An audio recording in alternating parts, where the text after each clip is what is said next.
The book's a study of the arguably most important public higher education system in the world. That's the system of the state of California in the United States.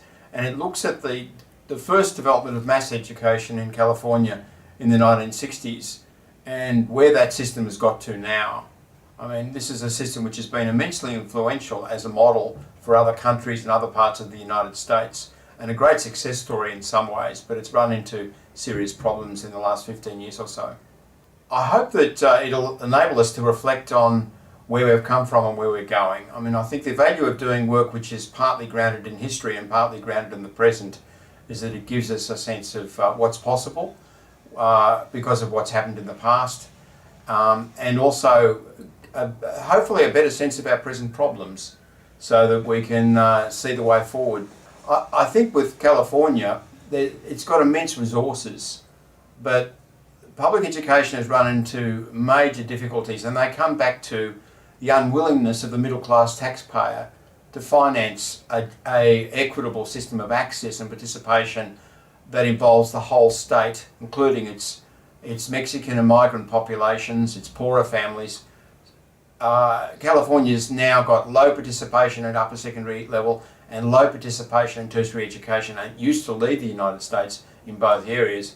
And until the taxpayer rediscovers the spirit of common good and common interest and is prepared to adequately support a good public school system, a good community college system, and a good state college system underneath the great research universities, then California will fail in its long promise of creating access for all, the promise that the 1960 Master Plan brilliantly made possible.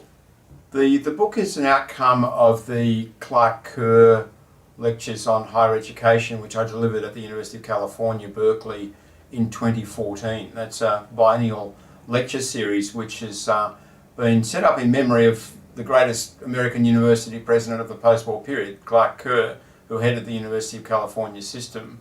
And they invite distinguished scholars mostly from the United States to give this lecture. I'm the first international who's done the lecture series, and it was a great honour, and I was very pleased to have the opportunity to go to California and learn more about the system.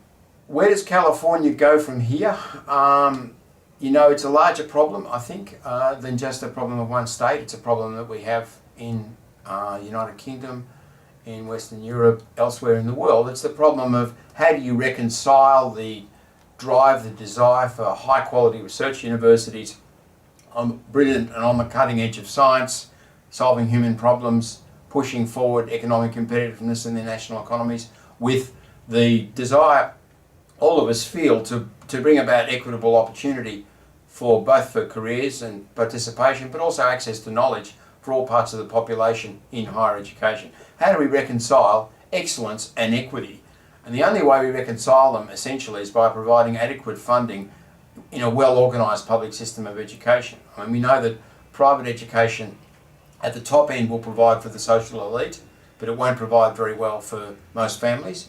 At the bottom end, it doesn't provide enough in terms of quality and in terms of the value of the degree in the labour market. So only public education on the classic Californian model can deliver excellence and opportunity at the same time, but unless public education is adequately supported by the taxpayer, by government, by the society, then it's not going to happen.